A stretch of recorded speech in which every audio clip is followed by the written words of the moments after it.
El texto narrativo es aquel que incluye el relato de acontecimientos que se desarrollan en un lugar a lo largo de un determinado espacio temporal. Dicho relato incluye la participación de diversos personajes que pueden ser reales o imaginarios. Tipos de narrador. El texto narrativo puede presentar varias modalidades básicas del narrador, como por ejemplo podemos observar el narrador protagonista. En este caso el narrador y el personaje están fundidos. El narrador protagonista también puede ser un personaje de la historia. Puede hablar en primera persona singular en los casos en que las dos personas compartan una misma visión en primera persona plural. También tenemos narrador omnisciente. Generalmente se vale de la tercera persona, empleada la segunda cuando actúa a modo de conciencia que lo coloca ante sus hechos. El narrador omnisciente lo sabe todo, a veces también conoce los pensamientos y movimientos de los personajes. También podemos contar con narrador testigo, puede usar la primera o la tercera persona, no sabe nada acerca de los personajes, tan solo observa sus movimientos y los cuenta. Elementos de la narración. En toda narración se distinguen los personajes, que son quienes realizan las acciones. Se puede distinguir entre personaje principal y secundario. Los personajes principales son los protagonistas y el resto se le llama secundarios. En el espacio es el lugar donde se desarrolla la acción. En el tiempo la narración se hace referencia a la duración de la acción. Y en la acción, formada por la serie de acontecimientos simultáneos o sucesivos, reales o imaginarios, entrelazados en la trama del argumento.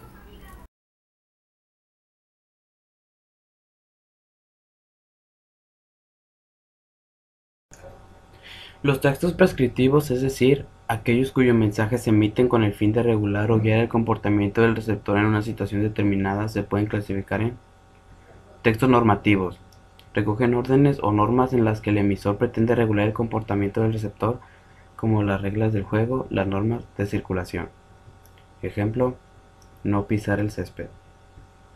Los textos instructivos recogen instrucciones para que el receptor lleve a cabo una tarea, como las recetas de cocina, los manuales de instrucciones. Ejemplo, método de estudio. Estos tipos de textos, para ser eficaces, deben estar escritos con un lenguaje muy claro, preciso y sencillo. La función apelativa favorece la presencia de formas verbales en imperativo y en infinitivo y a la presencia de construcciones con C. Ejemplo, haz un guión, es imperativo. Romper en caso de incendio, es infinitivo. En primer lugar, se pelan las patatas, construcción con C. Puede ocurrir que conozcas los pasos para desarrollar una determinada actividad y sin embargo tengas dificultades para expresarlos por escrito. A continuación te presentamos una serie de pautas para llevar a cabo antes y durante la elaboración del escrito. Antes de escribir, haz un guión y repasa mentalmente todos los pasos del desarrollo del proceso de dicha actividad. Organiza los pasos de manera secuenciada. Cuando estás escribiendo, organiza el escrito en apartados, si es necesario, encabezados por un título que identifique su contenido. Numera cada uno de los pasos a seguir. Respeta en la redacción la ordenación cronológica de los pasos en los que se desarrolla el proceso. Utiliza el infinitivo, el imperativo o C más la tercera persona del verbo. Recurre al uso de conectores. Para empezar, en primer lugar, segundo lugar, finalmente. Emplea vocabulario adecuado al tema sobre el que instruyes. Haz uso de oraciones claras y sencillas. Un texto dialogado es una conversación entre un hablante y un oyente que van alternando estos papeles. Existen diferentes clases y estilos de textos dialogados, entre ellos el periodístico, que son las entrevistas y debates. En el teatro existen dos modalidades de diálogo, que son el diálogo entre los personajes y las acotaciones. Y en los textos narrativos, el diálogo constituye uno de los recursos más utilizados por el autor. Estos están divididos en dos, que son el estilo directo, Se producen literalmente las palabras de los hablantes tal y como han sido pronunciadas, y el estilo indirecto, que se cuenta a otra persona lo que se ha dicho en una conversación anterior. Las características del estilo de un texto dialogado se dividen en tres. Primero, la naturalidad. Reproduce la forma del habla de cada persona. Por lo tanto, nos podemos encontrar con diálogos en los que se utiliza un lenguaje coloquial, infantil o incluso vulgar. En segundo, tenemos la agilidad, que construye un ritmo conversacional mediante expresiones cortas y dinámicas, igual que sucedería en una conversación entre personas. Y por último, la expresividad. Selecciona intervenciones que revelen las particularidades de cada hablante.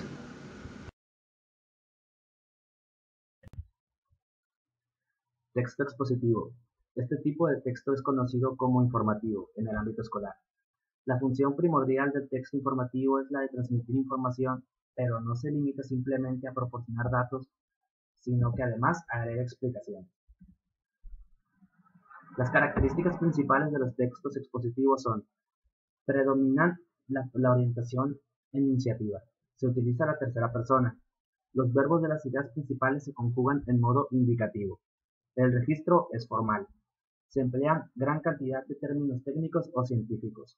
No se utilizan expresiones subjetivas. Funciones de un texto expositivo. 1. Es informativo, porque presenta datos e información sobre hechos, fechas, personajes, teorías, entre otros. Es explicativo, porque la información que brinda incorpora especificaciones o explicaciones significativas sobre los datos que aportan. Es directivo, porque funciona como guía de la lectura, presentando claves explícitas a lo largo del texto. Estas claves permiten diferenciar las ideas o conceptos fundamentales de lo que no lo son.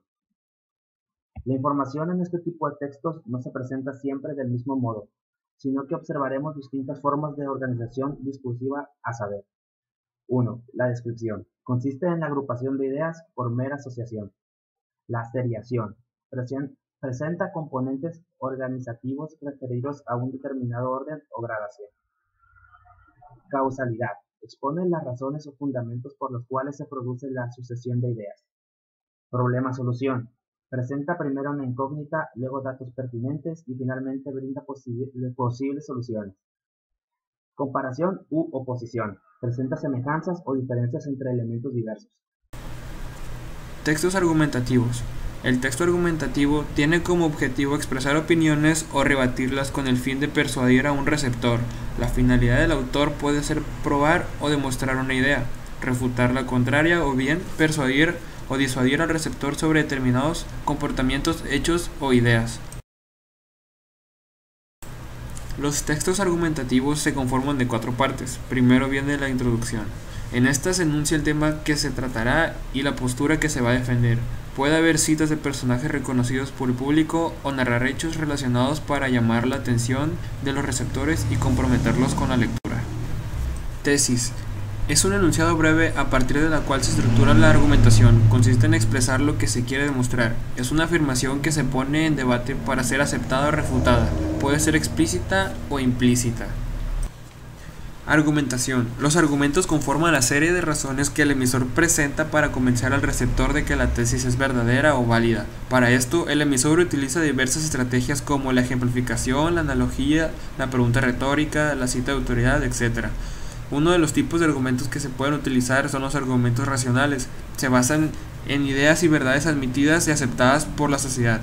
Argumentos de hecho. Se basan en pruebas comprobables. Argumentos de ejemplificación, que se basan en ejemplos concretos.